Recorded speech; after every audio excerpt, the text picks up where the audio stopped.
श्री सुखदेव जी महाराज कहते हे परीक्षिता, इसी इक्ष्वाकु वंश में राजा सगर हुए थे। इनके महाराज बहुत पुत्र थे। एक बार इन्होंने अश्वमेध यज्ञ किया और यज्ञ के घोड़े को इंद्र चुरा करके ले गए। इंद्र चुरा करके ले गया, कपिल मुनि के आश्रम पर ले जा करके घोड़ा बांध दिया। सगर ने अपने पुत्रों से घोड़े को ढूंढने के लिए कहा और महाराज वे ढूंढते ढूंढते और कपिल मुनि के आश्रम पर पहुंच गए और घोड़े को बंधा देखकर उन्होंने भगवान कपिल से महाराज भला बुरा कहा। जो है कपिल भगवान को गाली गलौज करने लगे। जब कपिल भगवान ने देखा दृष्टि उठा करके ये मेरे से ही गाली दे, तो महाराज जो है दृष्टि उठा के देखा सब जल करके भस्म हो गया। याद रहे वो भाई कभी। इसके बाद सगर का पौत्र अंशुमान कपिल जी के पास जाकर के प्रार्थना की, चरणों में प्रणाम किया और अपने पूर्वजों के उद्धार का उपाय पूछा कि हमारे पूर्वजों का उद्धार कैसे होगा। कपिल जी ने कहा कि गंगा जी को लाओ, गंगा से ही इनका उद्धार होगा।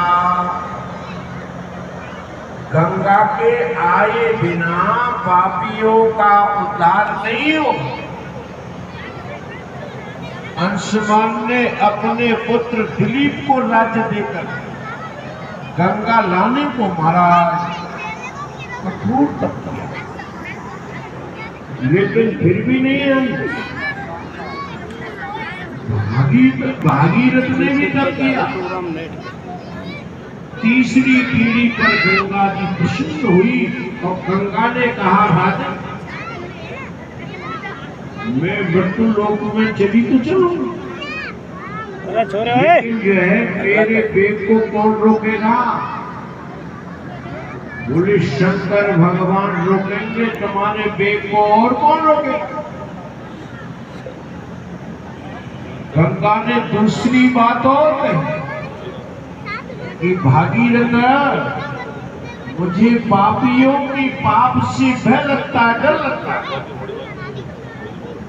जो है पापी लोग मुझ में स्नान करेंगे और अपने पापों को मुझ में छोड़ जाएंगे, मैं पापों से बच जाऊंगा। भागीरथ ने कहा मां, ऐसा तो नहीं है कि पापी लोग भी आप में स्नान करने आए। अरे जो है धर्मात्मा पुरुष भी तो स्नान करने आएंगे, भक्त भगवान भी तो स्नान करने आएंगे, सत्य भगवान भी तो स्नान करने आएंगे। उनकी हृदय में रहते भगवान, वे तुम्हारे पापों को जला देंगे। पापी शुद्ध हो, जो है पापी आप भी शुद्ध रहोगे, पापी भी शुद्ध हो जाएंगे आप में स्नान कर कर। जब गंगा जी मृत्युलोक में आने लगी तो गंगा को थोड़ा इनकार हो गया कि मेरे बेग को शंकर जी कैसे रोक सकते हैं। बताते हैं कि गंगा जी को भगवान शिव की जटाओं में से महाराज निकलने के लिए रास्ता नहीं मिला। भोलेनाथ की जटाओं में डोलती रही। जब गंगा का अहंकार गल गया, प्रार्थना की कि प्रभु मुझे निकलने दीजिए, मेरी भूल को क्षमा करें, मेरे अपराध को क्षमा करें। जब गंगा जी मृत्युलोक में आई,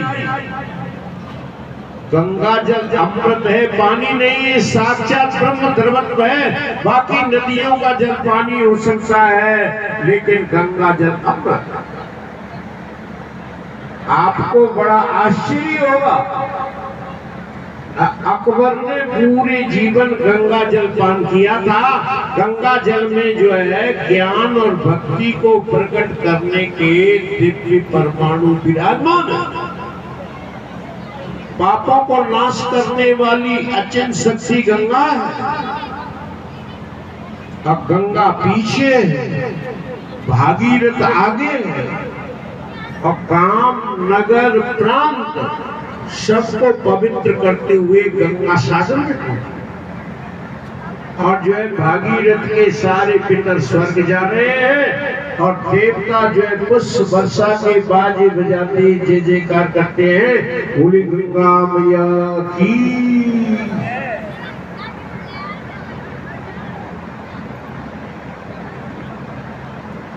और इसी वंश में खट्वांग राजा हुए, और खट्वांग राजा ने 2 घड़ी में ही मुक्ति को प्राप्त किया है। इसके पश्चात दीर्घबाहु, और दीर्घबाहु के रघु, और रघु के अज। रघु बड़े उदार थे, इक्ष्वाकु वंश की तरह इनके नाम पर इस वंश का नाम रघुवंश पड़ गया। और जो है अज के हुए दशरथ जी, दशरथ जी की 3 रानियां थी, अब पुत्र नहीं हुए। जब जो है दशरथ जी गुरु वशिष्ठ जी महाराज के पास गए, चरणों में जो है प्रणाम किया, विनती की कि प्रभु जो है हमारे पुत्र नहीं। गुरु वशिष्ठ जी ने पुत्र यष्टि यज्ञ करने के लिए प्रेरणा दी, और श्री ऋषि जी के द्वारा पुत्र यष्टि यज्ञ करवाया, और उस यज्ञ के प्रताप से राम, भरत, शत्रुघ्न और लक्ष्मण जी 4 पुत्र दशरथ जी के यहाँ प्रकट हुए। बोली रामचंद्र भगवान की। अब थोड़ी सी सब मिलकर के विनती करेंगे, प्रार्थना करेंगे।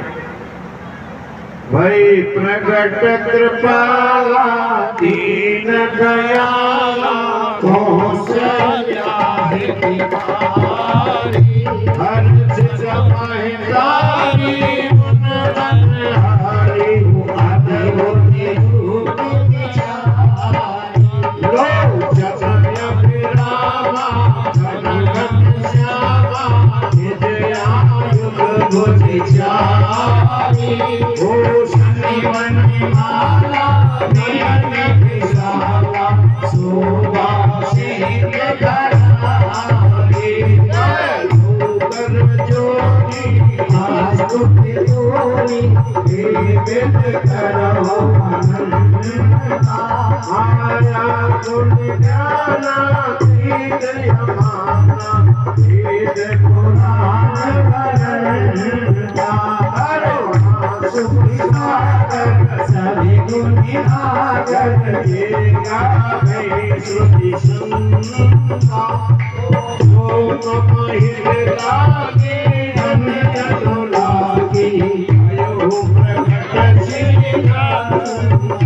ब्रह्मांड निकाया, निर्मित माया, रोमे रोमे प्रतिवेद कहे, मम्मी पूरी सोमासी आसी, सुनत तेरे नित्य ज्ञान, जब ज्ञाना प्रभु मुस्काना, चलते बहुत व्यक्ति की निश्चय, करे प्रकाश आए माता बुझाए, प्रकाश सुत माता पुण्य भोली, सुमति डोली, तजौताती ये रूपा, जैसे सुरीला तेरी शीला, तेरे सुखी परम अनुरूपा, सुने बचन सुजाना रोवत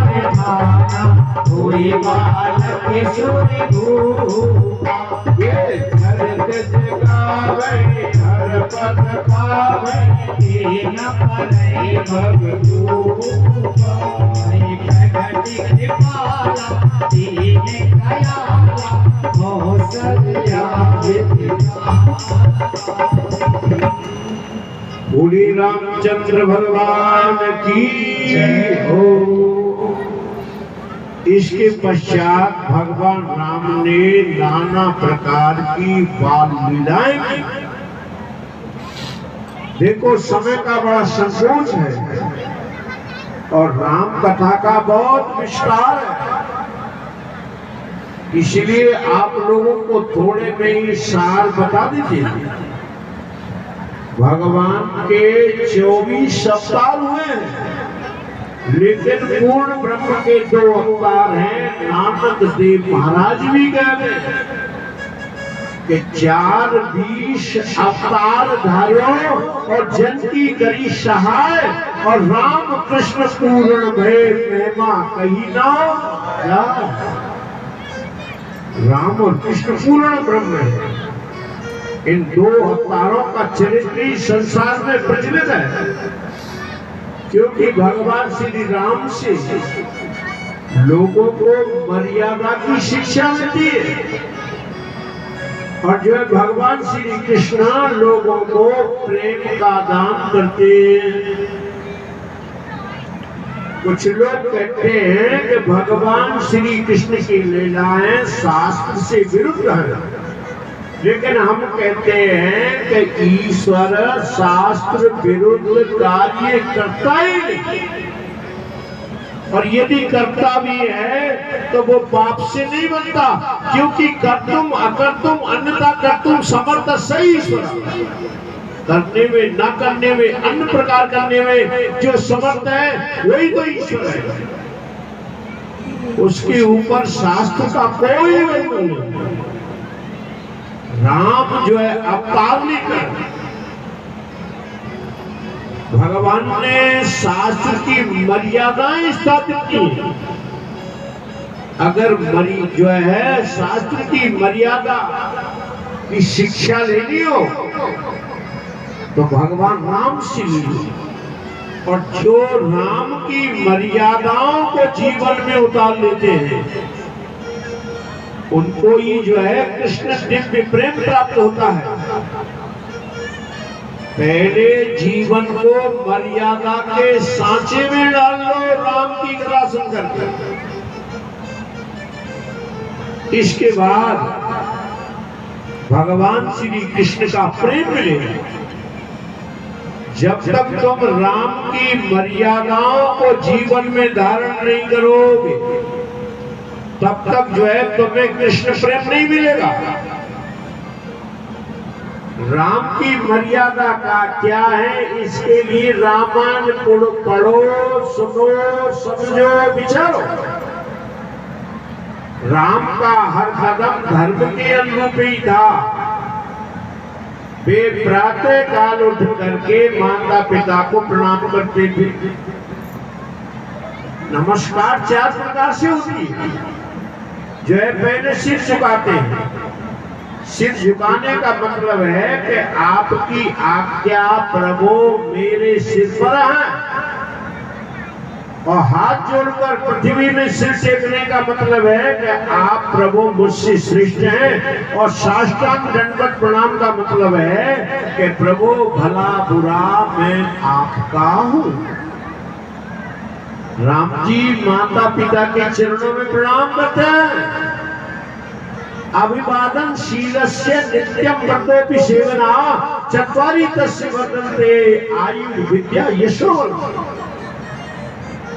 अभिवादन शीलस्य, जिनका अभिवादन करने का स्वभाव है और व्रतों की सेवा करने का जिनका स्वभाव है, उसकी आयु विद्या यश और बल, ये 4 गुण स्वाभाविक बढ़ते रहते हैं।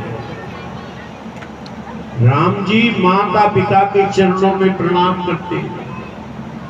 अच्छा, कितनी देवियां हैं जरा हाथ उठा के बताएं जो अपने सास ससुरों के चरणों में प्रणाम करती है? कितनी देवियां हैं?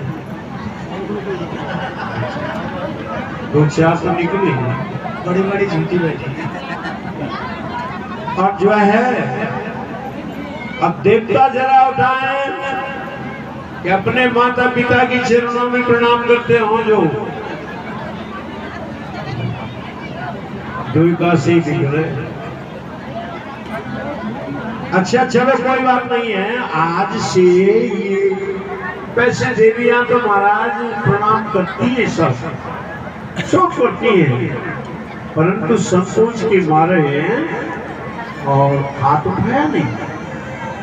और जो नहीं करती हो वो आज से जो है प्रारंभ कर रहे हैं। और देवता भी नहीं करते होंगे, देवता भी प्रारंभ कर रहे हैं कि देखो बड़े जनों के चरणों में जब झुकते हैं तो अपने सिर पर जो पाप की गठरी होती है वो उनके चरणों में गिर जाती है।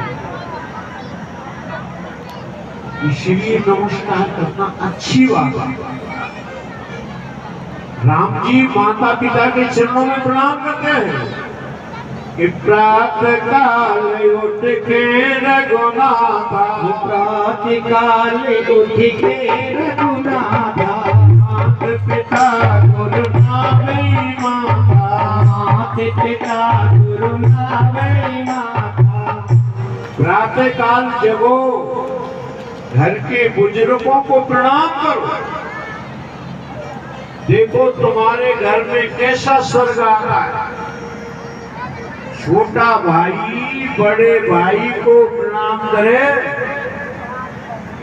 बहू सास ससुरों को प्रणाम करे, पत्नी पति को प्रणाम करे। थोड़ा करके देखो तुम्हारे घर में कैसा स्वर्ग आता है, कितनी शांति मिलती है। और भाई भाई मिलकर के भजन करो। तुम्हारी मकान दुकान जमीन जायदाद अलग हो गए हैं, लेकिन साथ में बैठ के खाओ पियो तो सही, उससे तुम्हारा परस्पर का प्यार बना रहेगा। राम जी भाइयों के सहित मिलकर के भोजन करते हैं। अनुज सखा संग भोजन करई, अनुज सखा संग भोजन करई, मात पिता आज्ञा अनुसरई, मात पिता आज्ञा अनुसरई। ये सब करने वाली बात है। कोई भी काम करें आदेश लेकर के करते हैं, कभी टालती नहीं। ये सब आर्थिक वैदिक नीतियां भगवान राम के जन से प्राप्त कर सकते हो। देखो राम जी भाइयों के सहित खेल खेलते हैं। राम जी अपने भाइयों के सहित खेल खेलते हैं और खेल में भी राम जी अपने छोटे भाइयों को जिताते हैं और राम जी स्वयं आ जाते हैं। अपने छोटे भाइयों को जिता रहे हैं। और जो है आजकल का हाल देखो, भाइयों को जिताने की बात तो जो है दिमाग से निकल गई है और कोर्ट कचहरी में हराने की कोशिश कर रहे हैं। जो है राम जी भाइयों को खेल में भी जिता रहे हैं और यहाँ जो है आज के जमाने में जो है जिताने की बात तो दिमाग से निकल गई, कोर्ट कचहरी में हरा रहे हैं। और देखो अयोध्या की राज्य को राम जी भी नहीं जा रहे और भरत भैया भी नहीं जा रहे। राज्य की फिटबॉल बना दी गई।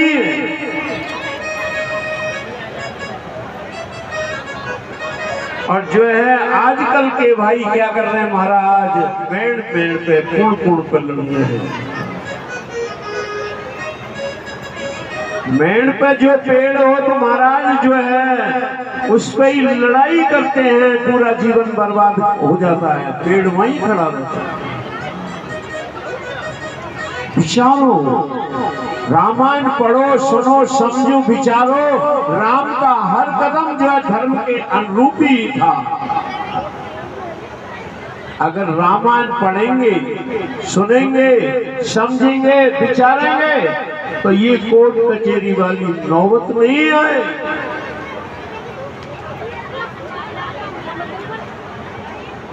राम जो है ज्ञान के प्रतीक हैं। रमन्ते योगिना यस्मिनिति राम, या रमते सर्वभूतेषु स्थावरेषु च अंतरात्मा स्वरूपेण यच्च रामेति कथ्यते। जो अंतरात्मा स्वरूप से सबकी हृदय में बैठा हुआ है, रमा हुआ है, वो राम ज्ञान के प्रतीक है। और ज्ञान कहते हैं कि जैसी वस्तु है उसको उसी रूप से समझना ज्ञान है। भरत वैराग्य स्वरूप है। भावाने ज्ञान रत्नाम प्रीति, ज्ञान में जिनकी प्रीति है वो भरत है, वैराग्य स्वरूप। लक्ष्मण विवेक के स्वरूप है। सत्य क्या है, असत क्या है, आत्मा क्या है, अनात्मा क्या है, वास्तविक क्या है, अवास्तविक क्या है, इसको अलग अलग करने का जो सामर्थ्य है, वो लक्ष्मण विवेक की स्वरूप। दशरथ कर्म कांड है। निष्काम कर्म और उपासना का आश्रय लेके जब चलेंगे तो हृदय पवित्र होगा। और पवित्र हृदय में ज्ञान रूपी राम आ जाए। कौशल्या भक्ति है। अब भक्ति कहते हैं कि स्वस्वरूप अनुसंधानम भक्ति विधीयते, अपने स्वरूप का बार बार चिंतन करना भक्ति है। अब एक प्रवृत्ति है जो संसार में खींचती रहती है, और सुमित्रा निवृत्ति है जो संसार बंधन से छुड़ाती है, और सीता शांति है, और शांति मिल गई तो सब कुछ मिल गया, और शांति नहीं मिली तो जो मिला है वो भी ना के बराबर है। हनुमान सत्संग के स्वरूप हैं, और सत्संग से विवेक की उपलब्धि होती है। रावण अज्ञान है, और अज्ञान पुनर्जन्म का कारण है। पुनरपि जननम पुनरपि मरणम। ओंकारण अहंकार है, और अहंकार करता क्या है? हमारे तुम्हारे बीच में एक दीवार खड़ी कर देगा। अहंकार नहीं हमारे तुम्हारे बीच में दीवार खड़ी करी है। और देखो अहंकार का सही अर्थ समझो। अहम अकार, अहम माने मैं, और मैं की कार में, मैं की आकृति में जब बैठ जाते हैं तो महाराज फिर स्थिर नहीं रह पाते। ताड़ का क्रोध है, और जो है मंथरा लोभ है, और अयोध्या रूपी जो है हृदय में से, और मंथरा रूपी लोभ ने ज्ञान रूपी राम को एक रात में ही निकाल दिया। शुभण का काम है, काम अंधा होता है, लोभ बहरा होता है, और क्रोध अग्नि का स्वरूप होता है। इसलिए इन तीनों का परित्याग कर देना चाहिए। बोली वृंदावन बिहारी लाल की जय हो। अब एक कीर्तन, उसके उपरांत कथा होगा।